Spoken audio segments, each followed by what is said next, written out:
bonjour, je m'appelle Cheyenne. J'ai intégré le Crédit Agricole en janvier 2019 en tant qu'attaché commercial pendant 1 an de CDD. Et ensuite, j'ai intégré donc en février 2020 le bachelor en alternance au sein du Crédit Agricole toujours, qui m'a ensuite conduit donc sur un poste en CDI depuis peu, là depuis mai, en tant que conseillère de particuliers sur l'agence d'Amberieu en Bugey. Très bien. Et dites-moi, je crois que votre promotion BEA était un peu particulière, la vôtre. Est-ce que vous pourriez nous décrire un petit peu comment vous l'avez vécu, comment ça s'est passé Oui, bien sûr. Alors en effet, c'était sur un format plutôt en distanciel, étant donné qu'on a réalisé que 2 formations en présentiel. Donc c'était un petit peu spécial, hein. C'était un format que je connaissais pas forcément, puisque en ayant fait la fac et un BTS, j'étais toujours amenée à être dans des cours en présentiel. C'est un format qui est faisable. Il faut juste, je pense, redoubler d'efforts, dans le sens où on n'a pas forcément de personnes, d'interlocuteurs privilégiés, on va dire. Donc du moment où on a un doute sur quelque chose, une question sur le support, sur les e-learning, on n'a pas forcément de personnes vers qui se tourner. Donc c'est vrai que pour moi, il était vraiment primordial que je consacre vraiment le temps des e-learning chez moi et garder justement ce temps en distanciel, mais avec le formateur pour justement poser les questions sur ce que j'avais pas compris, parce que sinon c'était pas faisable. Et, si vous pouvez donner des conseils à un jeune qui veut faire le même parcours que vous, donc le même bachelor en alternance, je dirais un peu dans les mêmes conditions un petit peu extrêmes que vous avez vécues, quels conseils vous lui donneriez? Eh bien, le premier conseil, ce serait déjà de réaliser ces formations en agence. Bien qu'on ait la possibilité de les réaliser à distance, j'avais beaucoup de collègues qui le faisaient de chez eux. C'est pas la bonne solution parce que déjà on perd énormément de temps avec les soucis techniques, bien que ça arrive aussi en agence, hein, mais voilà, les soucis techniques, ça fait perdre un temps fou et puis la concentration déjà. C'est vrai que chez soi, on se laisse beaucoup plus dissiper que dans le cadre d'un bureau. Donc moi, j'ai fait 2 séances, il me semble, à la maison. Puis je me suis aperçue que voilà, mon cerveau, à 14 heures, il décrochait un petit peu. Donc le faire en agence, je pense que c'est bien mieux. Et le deuxième, ça serait de pas hésiter, de pas faire la personne timide, de pas hésiter à poser des questions, même si on est qu'au téléphone ou en visio. Voilà, poser des questions, même si la classe écoute ou quoi que ce soit, qu'on ne les connaît pas, c'est pas grave. Enlever toutes les interrogations qu'on peut se faire, quoi, enfin qu'on puisse se poser. Et puis voilà, consacrer vraiment aussi de son temps libre à l'apprentissage. Moi, c'est vrai que j'ai fait une croix sur mes lundis, je les retrouve depuis peu, mais tous mes lundis, ils étaient dédiés au cours, quoi. C'était nécessaire, parce que 4 heures par semaine, c'est pas du tout suffisant, on va dire. Et puis pour tout ce qui est mémorisation, voilà, bosser au moins une fois tous les lundis, même si c'est 2 heures, mais voilà, se remettre en mémoire tout ça, et puis lire au fur et à mesure de l'année, revenir sur les chapitres sur lesquels on a déjà passé les blocs, parce que ce qu'on a appris en droit responsabilité bancaire 1 an avant, forcément que si on les révise juste pour réviser l'examen, c'est compliqué, quoi. Les supports sont denses, donc se faire des fiches de révision et puis le parcours standard comme pour un bachelier ou pour n'importe qui, hein, c'est le parcours d'éducation à suivre, quoi. Donc c'est vraiment comme une reprise d'études en fait, hein, là, vraiment. Exactement, exactement. J'ai suivi la même méthode, on va dire, que pour mon BTS ou mon bac, mais voilà, en approfondissant un peu plus, parce que justement, c'était que des notes écrites qu'il fallait retranscrire pour que ça soit plus parlant. Mais bon, on parle de quelque chose qui est quand même plus professionnel, et c'est quelque chose qu'on voit aussi dans notre quotidien, en agence. Donc l'un dans l'autre, ça se rejoint un petit peu, et non, le distanciel, les formats étaient tout à fait adaptés pour apprendre, je pense. Et pour quelqu'un qui ne connaît pas du tout le secteur de la banque, parce que je crois que vous-même, vous n'étiez pas issu à l'origine du secteur de la banque, est-ce que c'est plus difficile? Est-ce que la formation vous a permis de monter en compétences rapidement? Euh, alors là, je suis mitigée tout simplement parce que oui, je venais d'un secteur complètement différent, mais à côté de ça, j'ai fait 1 an de CDD aussi. Donc j'avais pris des automatismes, chose qui n'était pas forcément à mon avantage, parce que avant d'apprendre la partie théorique, c'est vrai que pendant 1 an, j'ai fait de la pratique et je savais pas forcément le pourquoi du comment on commercialisait ce produit, pourquoi on ne le commercialisait plus.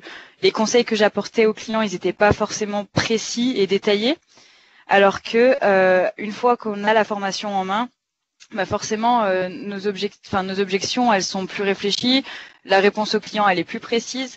Donc je dirais que ne pas connaître le secteur bancaire, c'est un plus parce qu'au final, on assimile tout de suite les bonnes informations et celles qui sont actuelles, parce que rien qu'au niveau de la fiscalité, il y a beaucoup de choses qui varient, il y a beaucoup de choses qui ont changé, et donc de commencer au premier échelon, bah du coup, ça, c'est un réel avantage. Par contre, à côté de ça, c'est vrai que pour les personnes qui commencent le bachelor le jour où ils commencent l'entreprise, il y a un petit temps d'adaptation à avoir, je pense, notamment pour les outils numériques et la réflexion bancaire qu'il faut quand même le temps d'acquérir. Donc, je pense que les deux solutions sont les bonnes. Après, voilà. Elles ont des avantages et des inconvénients toutes les deux. Et en termes de qualité ou de compétences de base, à avoir avant de pouvoir devenir un bon conseiller de part, conseiller part, lesquels vous citeriez en qualité? La curiosité, le sens de l'écoute. Pour moi, ça serait les primordiales. En tant que grande bavarde que je suis, c'est le plus difficile, c'est voilà être face à son client et savoir écouter, juste l'écouter et être curieux dans le sens où bah déjà vis-à-vis du client pour lui poser des bonnes questions au bon moment et aussi par rapport au métier parce que voilà comme on le sait, on a des infos qui arrivent tous les jours. Si on prend pas la peine d'aller sur Tous 113, si on prend pas la peine de regarder un petit peu les infos, l'actualité, si on prend pas la peine de creuser plus que ce qu'on nous apporte sur une feuille, c'est compliqué. Parce que puis même les clients ont soif de parler, de discuter. Et dans la relation commerciale, je pense que ouais, savoir écouter et être curieux, c'est vraiment important. Quel a été le plus gros challenge pour toi chez Yen? Le plus gros challenge, il y en a eu plusieurs quand même. Moi, je vais pas dire que c'était simple. Le plus gros challenge, c'est de rester motivé sur la durée. Parce que clairement, on parle d'année scolaire d'habitude. Moi, j'ai fait un BTS, j'ai fait une licence. C'est des années scolaires qui vont de septembre à juin. Là, on est sur 15 mois d'apprentissage où il n'y a pas forcément, il y a des vacances, mais on n'a pas de vacances en agence parce que c'est nos premières années et qu'on n'a pas de congés payés. Voilà, il faut rester vraiment motivé du début jusqu'à la fin, sachant que plus on avance dans le cursus, plus les cours sont difficiles, enfin pour ma part. Donc on a vraiment des modules qui sont pas évidents tout de suite à la fin. Donc c'est là le plus important, c'est de pas baisser les bras, bien penser à ce qu'on a à la clé surtout. Et, euh, et les enjeux, bah après c'est point de vue privé, parce que j'ai eu aussi un arrêt qui a duré un petit moment. Voilà, j'ai eu un petit accident et du coup rattraper le retard, sachant qu'en plus c'est en distanciel, donc c'est un retard qui est difficile à rattraper. Ça, c'était un réel enjeu. Et le dernier, bah, c'était me faire aimer les maths. Et ça, c'était de loin le plus compliqué. Et voilà, monsieur Pilatini El Hadidi a répondu à toutes mes attentes. C'était vraiment un formateur exceptionnel. Et voilà, le plus gros des défis est relevé parce que maintenant, on va dire que j'ai eu ma meilleure note en calcul financier et du coup, elle est là ma victoire personnelle. Moi, je voulais juste savoir chez Yann par rapport à cet animateur. Moi aussi, je suis pareil que vous, hein, allergique aux maths à 300%. Je me demande qu'est-ce qu'il a fait pour vous faire adorer comme ça les maths. Vous êtes tellement enthousiaste, moi, ça m'épate. Eh bien, franchement, bah déjà, sa façon d'être. Dans un premier temps, je pense que c'est le plus important. Je me suis mise à sa place et je me suis dit que voilà, pour chacun d'entre eux, c'était pas évident d'animer une classe par téléphone sans avoir de visu sur les personnes, parce qu'on n'était pas en visio. Tenir des jeunes 8 heures consécutives au téléphone en haut-parleur, ça devait être très difficile. Donc c'était dur pour nous, mais je pense que pour lui, ça l'était plus encore. Donc déjà de savoir partager sa motivation et son engouement, pour moi, c'était déjà impressionnant parce que voilà, moi, j'ai pas forcément de difficulté à discuter, mais là, il a réussi à faire discuter toute une classe, à intéresser toute une classe. Il a suivi un mode qui était quand même très cadré, hein, c'est-à-dire que de telle heure à telle heure on y était, on a débordé même sur les horaires du soir, mais le problème il était même pas là, c'est qu'en fait voilà on voyait pas les heures passer et ils faisaient faire des exercices qu'on corrigeait, on comprenait là où on avait ou pas, mais voilà on essayait de comprendre là où on avait fait faux. Et franchement non, c'était vraiment pour moi c'est vraiment le formateur qui restera dans un coin de ma mémoire parce que pour moi il a un don pour enseigner et clairement je l'ai remercié par mail parce que vraiment ces cours c'était une semaine de pur bonheur, vraiment pur bonheur, vraiment qui va continuer à faire ce module parce que c'est vraiment j'ai fait un bac littéraire moi, hein. Donc j'ai fait spécialité maths mais voilà pas trop quand même et clairement je me suis éclatée. Le devoir ben voilà sans vouloir il y a aucune prétention loin de là mais voilà, je crois que j'ai eu 18 sur 20 alors que c'était vraiment pas gagné d'avance. Non, c'était pour moi exceptionnel cette formation. Voilà.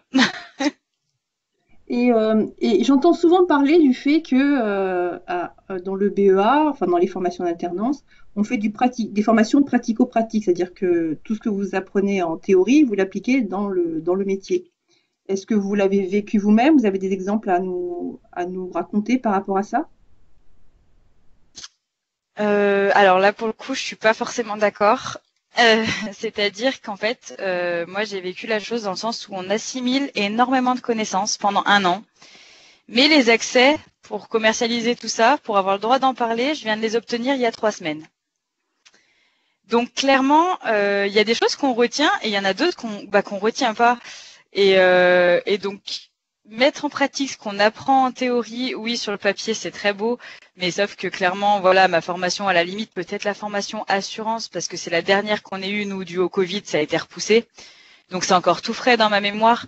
Mais clairement, la semaine dernière, j'ai eu un gros rendez-vous sur un PEA, sa fiscalité en termes des années, tout ça, c'est quelque chose que j'ai appris, hein. Je me suis concentrée dessus pendant des heures, hein. J'ai été devant mon client, je savais plus quoi dire. Parce que c'est de la théorie et justement l'écart entre la commercialisation des produits qu'on apprend, c'est trop tard. Voilà. Et comment vous vous êtes dépatouillé?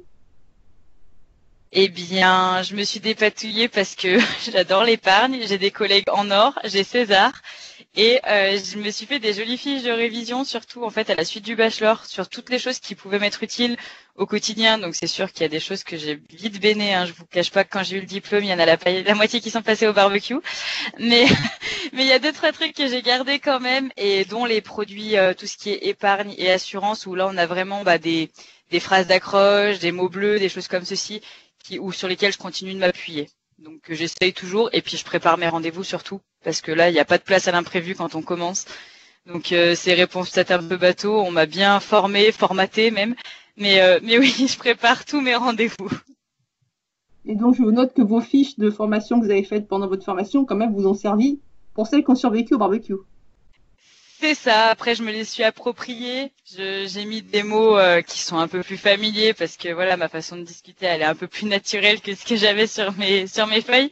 Mais oui, quand même, je me suis appuyée. Mais de toute façon, sincèrement, enfin, tout ce que je sais aujourd'hui, je le dois quand même malgré tout à la formation parce que comme je vous ai dit, dans cette agence-là, c'est pas forcément ici que j'ai le temps de faire beaucoup de rendez-vous en binôme. J'ai pas forcément le temps parce que j'ai d'autres rendez-vous que j'ai commencé à prendre depuis déjà un paquet de temps maintenant. Donc voilà, après il y avait des choses que j'ai pu pratiquer peut-être que l'autorisation de mon directeur.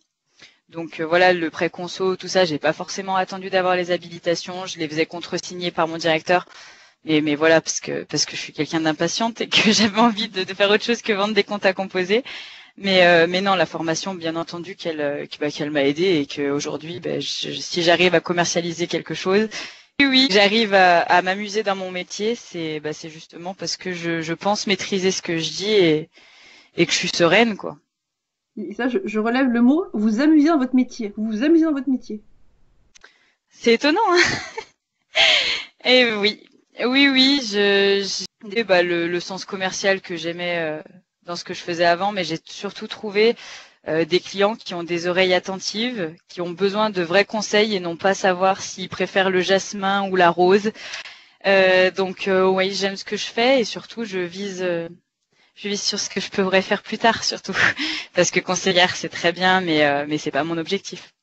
Justement, vous pourriez nous en parler un peu plus de ce que vous aimeriez, si c'est pas évidemment indiscret, vous aimeriez faire plus tard? Pas du tout, pas du tout. Dans un futur proche, c'est vrai que j'ai un réel penchant pour l'épargne. Donc tout ce qui est un petit peu supporifique, tel les impôts, tout ça, c'est ce que j'aime. Je sais pas pourquoi. Donc pourquoi pas charger part d'ici quelques temps. Et donc je vais essayer de tout faire pour. Hein. Je m'inscris au webinar, je continue à feuilleter des choses qui sont complètement supporifiques, je réitère. Mais voilà, j'aime bien ça, donc pourquoi pas charger. Et puis après, pourquoi pas autre chose encore. Mais bon, ça, ce sera dans un plus long terme. Mais pourquoi pas dans l'animation ou quelque chose comme ça. Est-ce que vous avez un... Parce que c'est ça, en fait, dont les gens se rappellent souvent, c'est une anecdote, un truc un peu marrant qui vous est arrivé, enfin marrant, ou un truc un peu, je dirais, exceptionnel ou inattendu qui vous est arrivé, soit en tant que dans votre métier actuel, soit pendant votre parcours BEA. Un truc qui vous revient en mémoire, une histoire que vous avez pu raconter à quelqu'un autour d'un café, si ça vous est arrivé ou pas. Sur le sujet professionnel? Ouais. C'est vrai.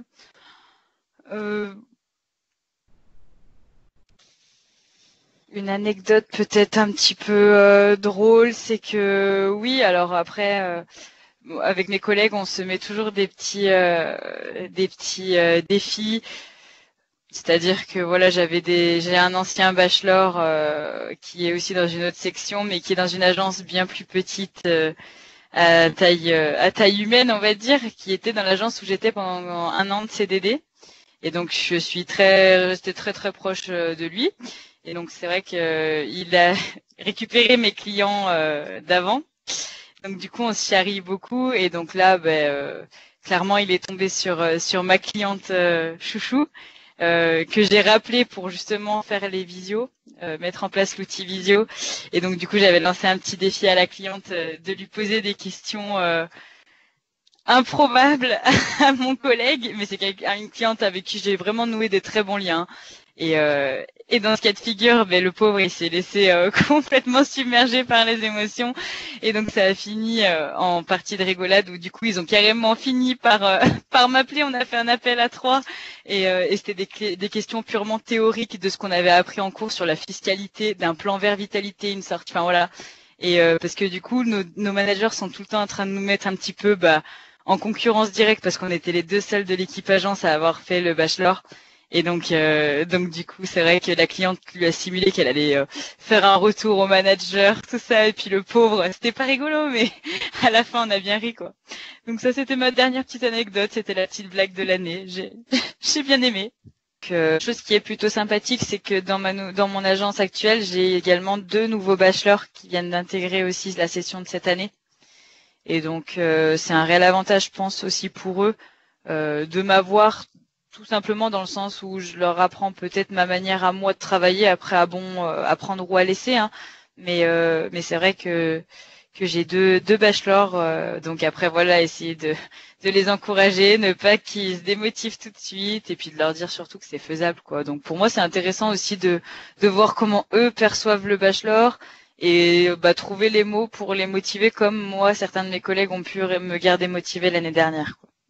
Et justement, si en simulant un petit peu, en imaginant que vous ayez en face de vous ces 2 alternants à remotiver, vous leur dites quoi en général à ces personnes-là?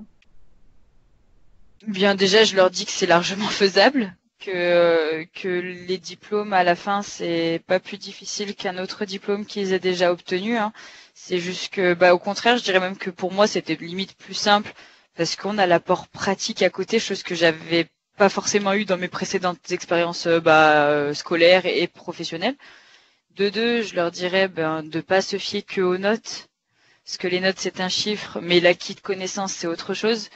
Et de trois, je leur dirais que la récompense c'est la plus belle qu'on puisse avoir, c'est un CDI, c'est dans une entreprise telle que le Crédit Agricole, non pas pour vanter l'entreprise, mais au niveau salarié, on a quand même des conditions de travail qui sont exceptionnelles, locaux simplement magnifiques, des équipes tout bonnement, là je parle de la mienne en tout cas, mais une équipe exceptionnelle, des clients hyper satisfaits de notre nouvelle agence. Mais le problème, c'est que, enfin voilà, il faut savoir que ce diplôme, il mène certes à un bac+3. Donc déjà, c'est un réel avantage parce que obtenir un bac+3 en certification, enfin diplômante, c'est déjà une belle chose. Mais c'est surtout que voilà, les choses. Fin de ce diplôme, on relâche la pression. On vend des assurances, on vend des assurances vie, on fait un petit peu ce qu'on veut, on apprend des choses et on a un salaire qui est pas négligeable non plus. Donc non, pour moi, c'est vraiment que des avantages. Enfin, pas que des avantages. Il y a certaines choses qui sont difficiles aussi. Hein. 15 mois et encore souffrir, c'est un bien grand mot. Mais voilà, serrer les dents, travailler, s'acharner pendant 14-15 mois pour au final avoir une place en CDI comme ceci, je pense que n'importe qui serait fou de dire non à ça.